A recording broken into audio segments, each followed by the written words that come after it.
Հայաստանը ստացել է իր առաջին ֆրանսիական Սեզար հրետանային համակարգերը, գրում է ֆրանսիական Defense24.com-ը։ Սա պարզապես ռազմական մատակարարում չէ, սա Ֆրանսիայի դեպի հարավային Կովկաս ավելի լայն առաջխաղացման մի մասն է, որտեղ Փարիզը ձգտում է թուլացնել ռուսական ազդեցությունը եւ Հայաստանին վերածել անվտանգության ոլորտում երկարաժամկետ գործընկերոջ, գրում է կայքը։ Առաջին Սեզար համակարգերը արդեն գտնվում են հայկական կողմի մոտ եւ սպասվում է, որ դրանք կներկայացվեն Հանրապետության օրվա շքերթին։ Մատակարարված համակարգերի ճշգրիտ քանակը պաշտոնապես չի հաստատվել, թեև տեղական հաղորդագրություններում նշվում է, որ 36 Սեզար համակարգերի պատվեր են ստացել։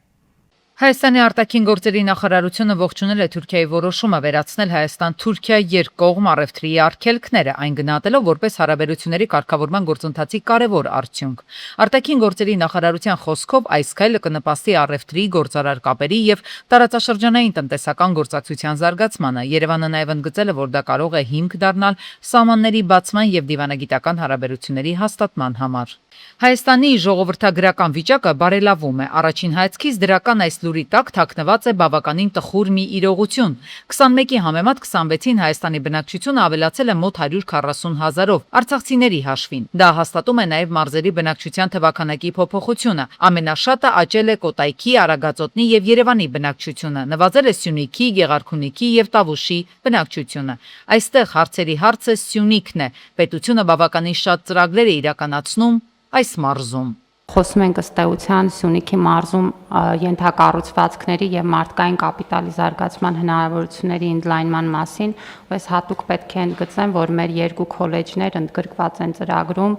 Սիսիանում եւ Կապանում գործող քոլեջների ամբողջական վերակազմավորում ենք նախատեսում։ Դե ասեմ, որ Սյունիքի մարզում մեր գործերը բավական լավ են այս ուղղությամբ։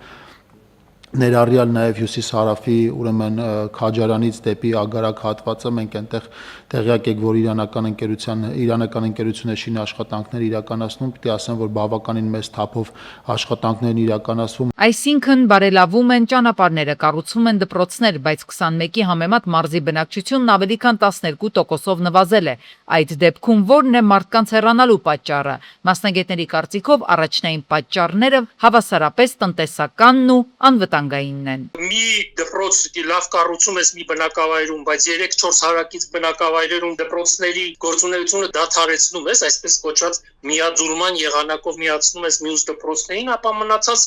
այդ մի քանի բնակավայրի բնակչությունը սկսում է նոր խնդիրների առերեսվել։ Դա շատ լավ է, որ նոր ճանապարհ ունեն,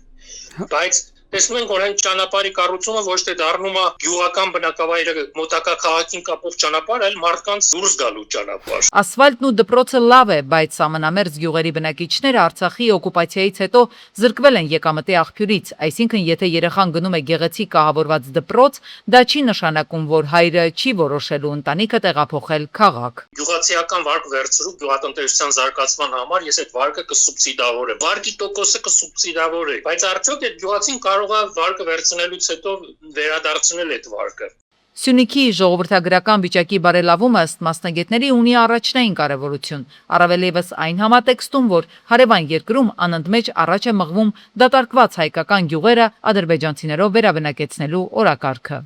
Գյուրջան Կասկադ 60 ամիս փուլային վճարում բազմաթիվ առավելություններ։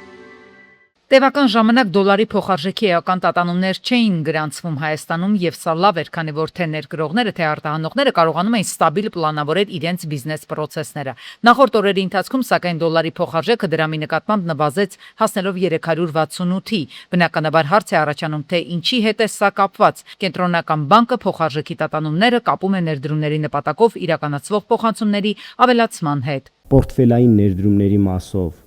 միջազգային ներդրողների հետ կապված, ինչպես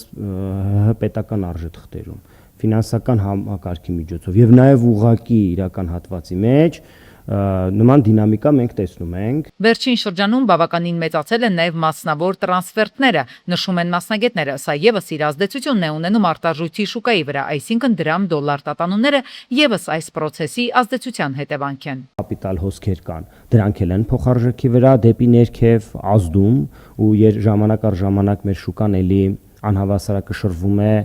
կամ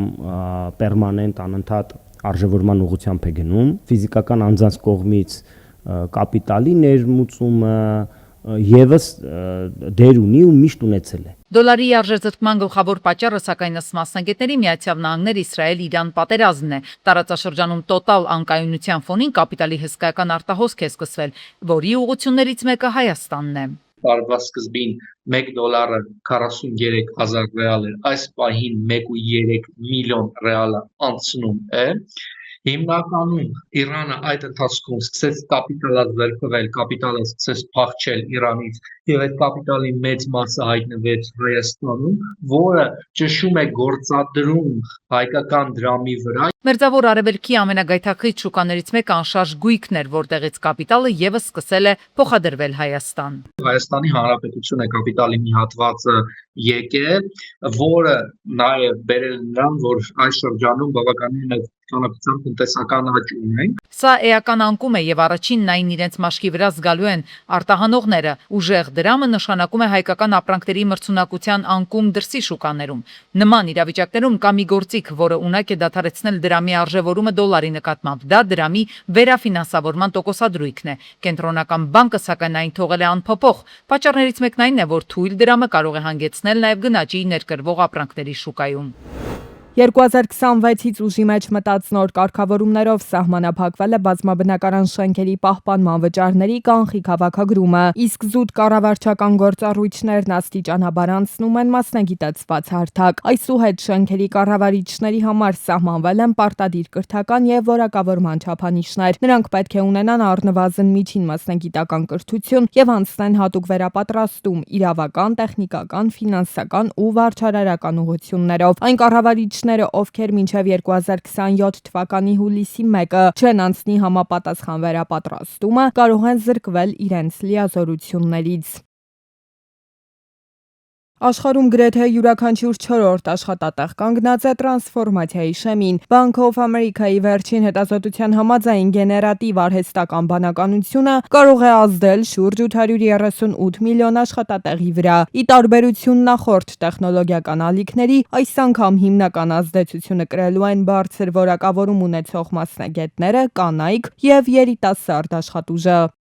Պատմությունը բազմաթիվ օրինակներ է տալիս, սկսած արդյունաբերական հեղափոխությունից մինչև ինտերնետի դարաշրջան, երբ տեխնոլոգիական առաջընթացը ոչնչացնում էր աշխատատեղեր, որոնք հնարավոր չէր փոխարինել։ Այնուամենայնիվ, սկզբնական ցուցումներից հետո տնտեսությունը ստեղծում է նոր աշխատատեղեր, որոնք սկզբում գոյություն չունեին։ Տնտեսական ազդեցությունը միատեսակ չի լինելու։ Բարձր եկամուտ ունեցող երկրներում արհեստական բանականությունն առնչվում է աշխատատեղերի 33.5%-ին, մինչդեռ ցածր եկամուտ ունեցող տնտեսություններում այդ ցուցանիշն ընդամենը 11% է։ Սա պայմանավորված է զարգացած երկրներում մտավոր եւ գրասենյակային աշխատանքի մեծ տեսակարար կշռով։ Մենք կանխատեսում ենք ոչ թե աշխատատեղերի լիակատար վերացում, այլ դրանց բովանդակության փոփոխություն։ Հիմնական ռիսկը եկամուտների անհավասարության խորացումն է, քանի որ տեխնոլոգիական օգուտները կարող են անհամաչափորեն բաշխվել խոշոր ընկերությունների միջև։ Ամենահամարձակ կանխատեսումները սակայն հնչում են Իլոն Մասկի կողմից։ Միլիարդատիրոջ կարծիքով մարդկությունը պետք է պատրաստվի մի աշխարհի, որտեղ աշխատանքն այլևս գոյության պայման չէ։ Արհեստական բանականության զարգացումը կարող է հանգեցնել աշխատանքի շուկայի լիակատար վերափոխման։ Մենք կհասնենք մի կետի, երբ ոչ մի աշխատանք անհրաժեշտ չի լինի։ Արհեստական բանականությունը ի վիճակի կլինի անել ամեն ինչ։ Աշխատանքը կդառնա կամընտրական, միայն անձնական բավարարվածության համար, սա կստիպի մեզ վերանայել տնտեսական եւ սոցիալական կառուցվածքները։ Պատմությունը հիշեցնում է, արդյունաբերական հեղափոխությունը ժամանակին փոշիացրեց ձեռքի աշխատանքը, բայց ստեղծեց միլիոնավոր նոր մասնագիտություններ։ Մինչ հարուստ տնտեսությունները պատրաստվում են արտադրողականության թռիչքին, աշխատաշուկան սպասում է իր ամենամեծ փորձություններից մեկին։ Կոսմետոլոգիական ծառայություններ մատուցողները խոշորացույցի տակ են, ըստ առողջապահական եւ աշխատանքի տեսչական մարմնի հրապարակային տվյալների։ Այս ոլորտում տեսչությունն արձանագրել է մինչև իսկ կեղծ դիպլոմներով աշխատելու դեպքեր եւ այդ տվյալները փոխանցել իրավապահ մարմիններին։ Ուշադրություն չդարձնել սերտիֆիկատների քանակությանը։ Սա Մաշկաբանդ Համարը Օհանյանի առաջին խորհուրդն է։ Ասում է, հատկապես այս ոլորտում ծառայություն մատուցողները նախընտրում են սրահների պատերից բազմաթիվ վկայագրեր կախել, որոնք փաստում են այս կամ այն դասընթացին իրենց մասնակցությունը, բայց առավել հաճախ դրանք պարզապես թղթի կտոր են։ Յուրաքանչյուր մարդ կարող է ձեռք բերել այդ բոլոր սերտիֆիկատները զուտ գրանցվելով կոնֆերանսների, սեմինարների եւ անգամ մասնավոր կլինիկաներում դասընթացների։ Սրանց փոխարեն մասնագետն առաջարկում է ուշադրությունը սևեռել 3 կոնկրետ փաստաթղթերի վրա։ Առաջինը դա դիպլոմն է բժշկական համալսարանի, երկրորդը դա կոսմետոլոգի վկայականը, որը տրվում է հենց Երևանի պետական բժշկական համալսարանի կողմից եւ իհարկե հավաստագիրը, որը տրվում է առողջապահության նախարարության կողմից։ Իսկ կլինիկաների դեպքում միանշանակ լիցենզիա։ Չնայած տեսչական մարմնի արձանագրումներին առողջապահական փորձագետը կարծում է, որ կոսմետոլոգիական ծառայությունները համարվելով բժշկական օգնության եւ սպասարկման տեսակ, հիմա մեր երկրում հավուր պատշաճի չեն վերահսկվում։ Շակերտներով կոսմետոլոգները, այսինքն իրենց հռչակած կոսմետոլոգները տարբեր վարչավիրանոցներում, իրենց տներում կատարում են ներարկումային, այսպես ասած, կոսմետոլոգիա, որը որ միշտ բազմաթիվ դեպքեր ունենում, որ վերում են գեղեցկություն փնտրողների առողջության լուրջ վտանգների, սկսած ինֆեկցիաների տարածումից ավարտված անհասկանալի նյութերի ներարկում մաշկային, ենթամաշկային շրջաններ, որը հետագայում վերում է եւ տարբեր, այսպես ասած, բորբոքային պրոցեսների առաջացմանը եւ ներվերի ախտահարմանը։ Փոքրինչ մակերեսային են նայում այդ ամենին եւ ավելի նայում են էսթետիկ տեսանկյունից, ոչ բժշկական ուղղվածությամբ։ Առաջին հերթին կարեւոր է բարդությունների տեսանկյունից, որովհետեւ բժիշկը իհարկե մեր օրգանիզմը ունի առանձնահատկություններ, ցանկացած մարդու օրգանիզմ եւ հետեւաբար եթե անգամ առաջանան բարդություններ, բժիշկը տվյալ պահին կարող է շտկել դա։ Իսկ ոչ բժշկական կրթություն ունեցող մասնագետը չի կարող։ Գեղեցկության ոլորտում ընտրությունը միայն արտաքին արդյունքի մասին չէ։ Մասնագետներն ասում են, մեկ սխալ որոշումը կարող է շատ ավելի թանկ արժենալ, քան կարող է թվալ առաջին հայացքից։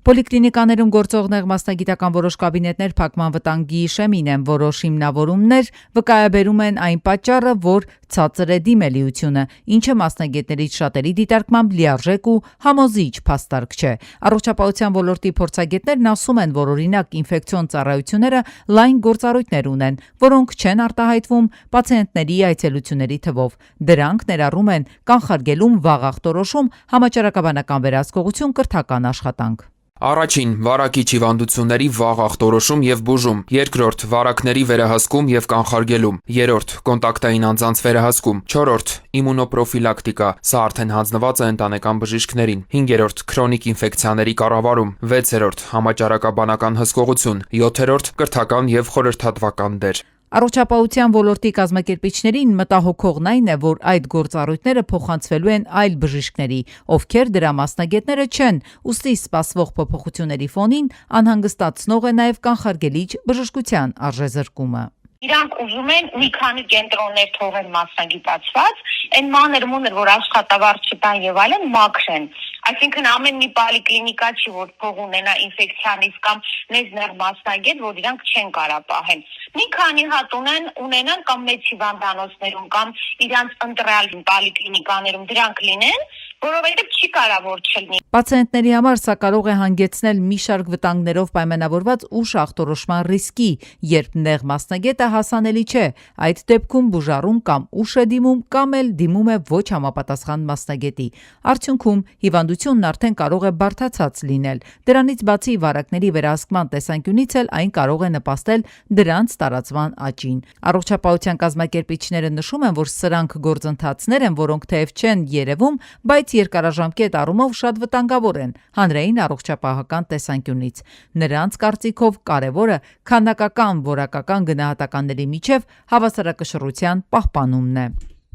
Հարավկովկասյան երկաթուղին հայտնել է, որ Երևան-Բաթում-Երևան միջազգային գնացքը կգործի 2026 թվականի հունիսի 14-ից մինչև հոկտեմբերի 1-ը օրու մեջ երթևեկությամբ։ Այս պայմանավորվածությունը ձեռք է բերվել վրացական երկաթուղիի ներկայացուցիչների հետ բանակցությունների ընթացքում։ Կողմերը նաև համաձայնել են արագացնել սահմանային անցակետերում ուղևորների ստուգման գործընթացը։ Բացի այդ, հուլիսի 4-ից 12-ը նախատեսվում է զբոսաշրջային հատուկ երթուղի չեխական Գեպարդ Էքսպրես ընկերության պատվերով զբոսաշրջիկները կայցելեն Հայաստանի եւ Վրաստանի տեսարժան վայրեր գիշերելով գնացքի վագոններում։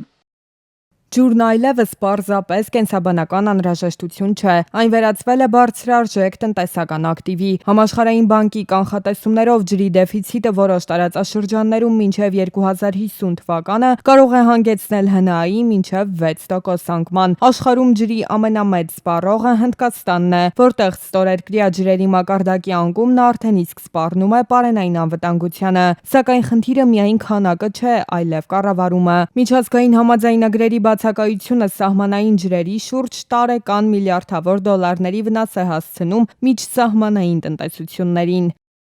Ավելի քան 3 միլիարդ մարդ կախված է միջսահմանային ջրային ռեսուրսներից, սակայն միայն 24 երկիր ունի իրավական կարգավորված համագործակցություն։ Օրինակ, Պակիստանի եւ Հնդկաստանի միջև Ինդոս գետի շուրջ վեճը ոչ միայն քաղաքական է, այլև զուտ ֆինանսական։ Ջրի սակավությունը սահմանափակում է հիդրոէներգետիկայի զարգացումը եւ թանկացնում է գյուղատնտեսական արտադրանքի ինքնարժեքը։ Աֆրիկայում պատկերն ավելի ծանր է, Եթովպիան եւ Նիգերիան բախվում են ջրի բացարձակ սակավությանը, ինչը դանդաղեցնում է ուրբանիզացիան եւ օտարերկրյա ներդրումների հոսքը, իսկ Ինդոնեզիայում տնտեսական վնասը պայմանավորված է աղտոտմամբ։ Ըստ ՄԱԿ-ի տվյալների ջրի վատ որակի պատճառով առաջացած առողջապահական ծախսերը եւ աշխատուժի կորուստը զարգացող երկրների համար տարեկան կազմում են ՀՆԱ-ի զգալի տոկոսներ։ Ինդոնեզիայի քաղաքական գետերի աղտոտվածությունը ոչ միայն էկոլոգիական աղետ է, այլև տնտեսական զարգացման արգելակ։ Ջրի մաքրման ծախսերը բիզնեսի համար աճում են թռիչքաձև կերպով։ Եթե ներդրումներ չարվեն կեղտաջրերի մաքրման ենթակառուցվածքներում, ապա ջրի որակի անկումը կշարունակի տարեկան միլիարդավոր դոլարներ խլել երկրի տնտեսությունից։ Այսօր ջրի կառավարումը հավասարազոր է ֆինանսական կառավարմանը։ Այն երկրները, որոնք ունեն մաքուր ջուր, վաղը տիրապետելու են համաշխարհային շուկայի ամենապահանջված ռեսուրսին։ Հայաստանն այդ ցանկում ունի մեկնարկային մեծ առավելություն, որը դեռ սպասում է իր լիարժեք իրացմանը։